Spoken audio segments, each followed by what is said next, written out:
আসসালামু আলাইকুম রহমতুল্লাহি বরকাতুহু। শুরু করলাম দৈনন্দিন জীবনের মতো রান্না বান্না, গুছ গাছ, কাটা কুটা সব কিছু। এক হাতেই রান্না বান্না, এক হাতেই কাটা বাছা, এক হাতেই সব কিছু। কারণ আমি নিজেই অ্যাসিস্ট্যান্ট, নিজেই রান্নার বুয়ারি, নিজেই কাজের লোক, নিজেই সব কিছু। তো আজকে যা রেসিপিতে রান্না করতেছি সেগুলোই তুলে ধরলাম। এখানে ছেলের নাস্তা তৈরি করলাম, এখন সে নাস্তা খাবে। নাস্তাটা তৈরি করে রেডি করলাম। তারপরে কিছু পিঠা খেতে ইচ্ছা করতেছে, তো একজন আমাকে গিফট করেছে পিঠাগুলো। এই গিফটের পিঠাগুলোকে ভিজালাম, কিছু আবার সাদা সাদা রেখেছি মাংস দিয়ে খাওয়ার জন্য। তো কিছু এমনি খেলাম, পিঠাগুলো ভিজালাম। দুধ দিয়ে ভিজানো হয় নাই, কারণ 2-3 জনে দুধের পিঠা খায় না, যার কারণে শুধুমাত্র খেজুরের গুড় দিয়েই ভিজানো হলো। তো খেজুরের গুড়, খেজুরের রস, তারপরে খেজুরের সব কিছুই ভালো লাগে। খেজুরের গুড় দিয়ে যে কোনো জিনিস তৈরি করা হবে, ঘ্রাণে ঘর ভরে যায়। তো সামনে থেকে যদি আমি এই পিঠাগুলো কাউকে খাওয়াতে পারতাম তাহলে বুঝতে পারতো। আর খেজুরের ঘ্রাণ শুনে না এমন লোক খুব কম আছে, কারণ যেহেতু আমরা বাঙালি মায়ের সন্তান। খেজুর গাছ, খেজুরের রস, খেজুর, এগুলো আমাদের আর অচেনা না।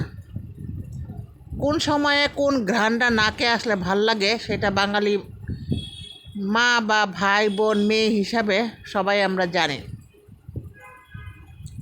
তো সেইখান থেকে বলতেছি, যারা অসময়ে এই সুস্বাদু পিঠাটা খেতে চান তারা আমার মতন এই রকম গুড়ের মধ্যে ভিজাবেন, তারপরে ভালো করে জাল করবেন। দেখবেন একটা পিঠাও ভাঙবে না।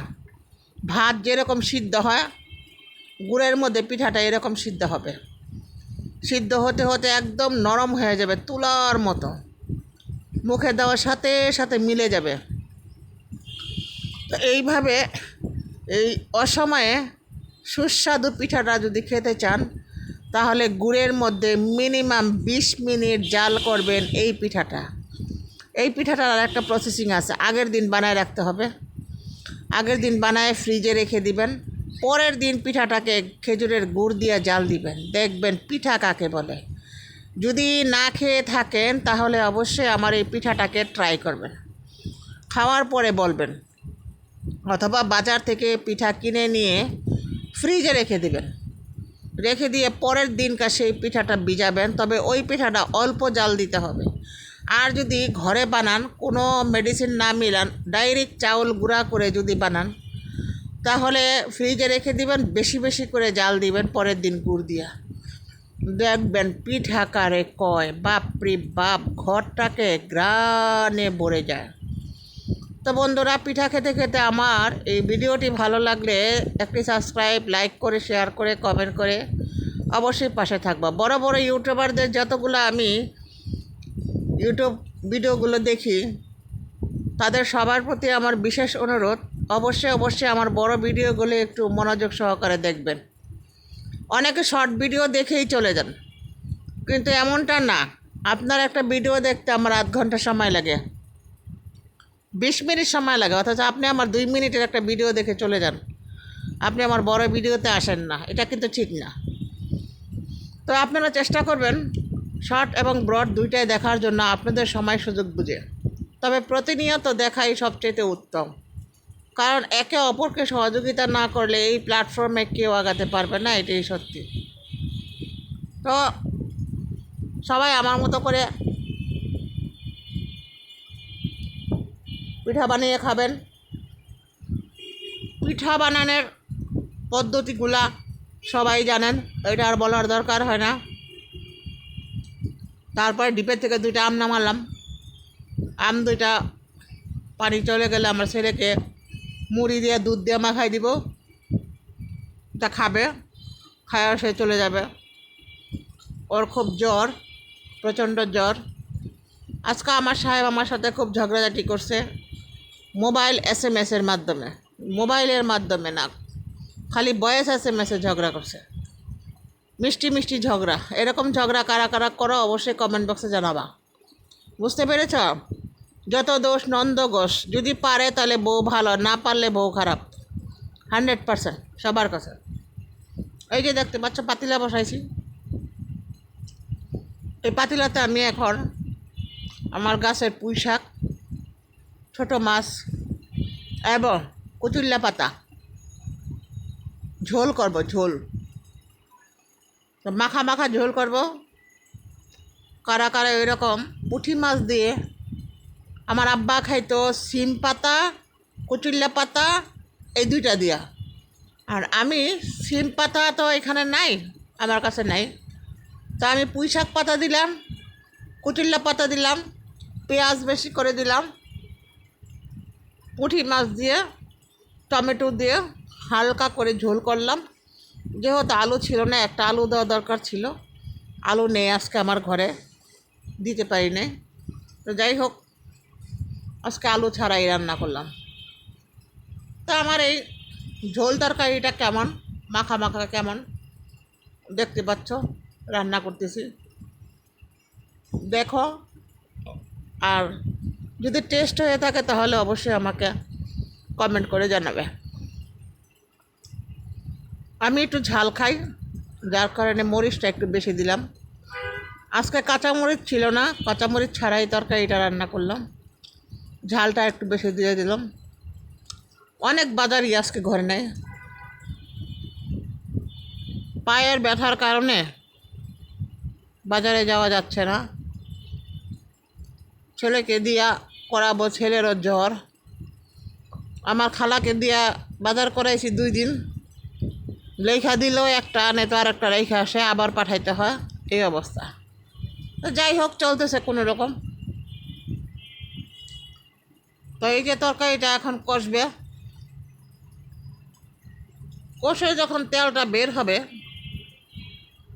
তখন আমি পাতাগুলো দিয়ে দিব। আপনারা বাসায় চাইলে ট্রাই করতে পারেন। কুচুল্লা পাতা নেবেন, সিমের পাতা নেবেন, পুঁই শাক পাতা নেবেন, একটা আলু, একটা টমেটো অথবা 2টা টমেটো, লম্বা লম্বা যে বিলাতি ধনিয়া পাতা সেগুলা, কাঁচামরিচ কুচি, এগুলা দিয়ে আগে কষাবেন, হালকা কষাবেন। হালকা কষানোর পরে মাছটা দিয়ে একটু নাড়া দিয়ে, আর পানি দিতে হবে না, হাত ধোয়া একটু পানি দিয়ে দিয়ে ঢেকে দিবেন, আস্তে আস্তে জালে সুন্দর হয়ে যায়। তো এখন আমি কষাচ্ছি, তরকারিটা কষাইতে কষাইতে কষাইতে কষাইতে এই যে দেখতে পাচ্ছেন কি সুন্দর তেল উঠেছে।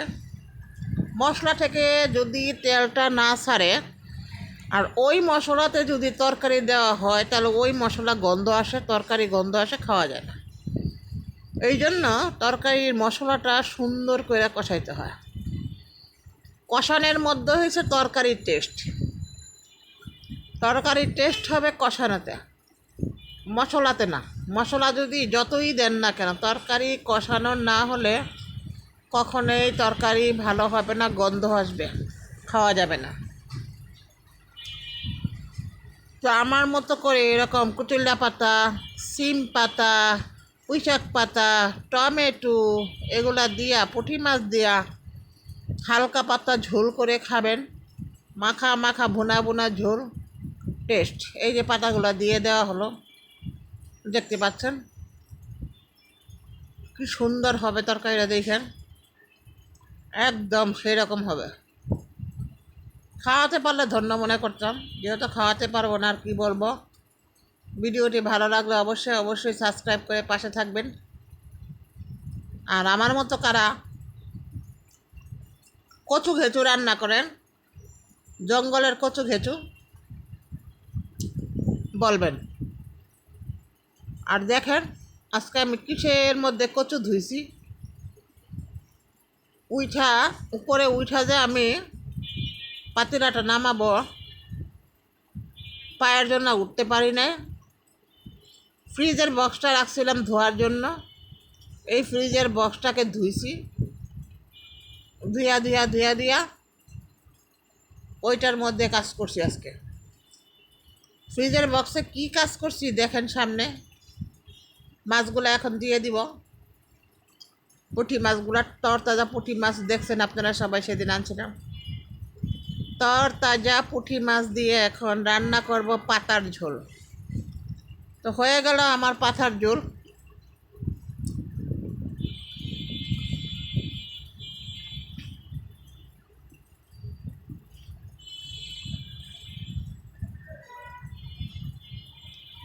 মাছ প্রচুর ধুইতে হয়, মাছ না ধুইলে, এটি যদিও বিলের মাছ তারপরও আমি প্রচুর ধুই।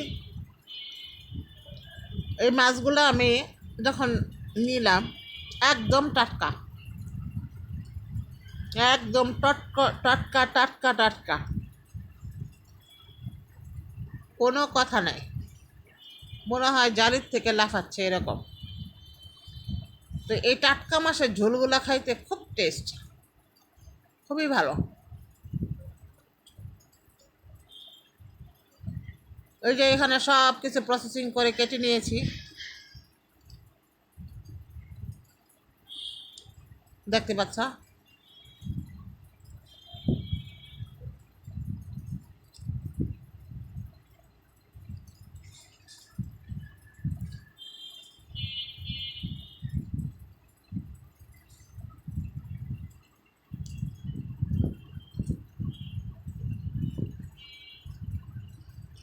এই যে দেখো আমি কচু শাক কিসের মধ্যে ধুইছি দেখছো বন্ধুরা, কচুর শাক এইগুলা কাটছি, কাইটা সুন্দর করে বক্সের ভিতরে নিয়ে আবার এই বক্সের ভিতরে ধুইছি। এই যে দেখো এখানে কচু শাক ধুইছি। কারা কারা আমার মতো ফ্রিজে ট্রের মধ্যে কচুর শাক ধুইয়া তারপরে খাইছো এটা জানাবা। ভাণ্ড যদি না পাও, এরকম বড় ভাণ্ড না পেলে ফ্রিজের বক্স নামায়া এরকম বড় বড় কচুর শাক ধোয়া শুরু করবা আর রান্না শুরু করবা। তো আজকের ভিডিওটা এখানেই শেষ করব। যে যেখান থেকে দেখতেছো ভালো লাগলো অবশ্যই সাবস্ক্রাইব করে পাশে থাকবে। আর জ্যোৎস্না আপু তুমি ইউটিউব বিল পেয়েছো, অবশ্যই আমাদেরকে মিষ্টি খাওয়াবে। যারা যারা আপুরা ইউটিউব বিল পেয়েছো অবশ্যই আমাদেরকে মিষ্টি খাওয়াবে।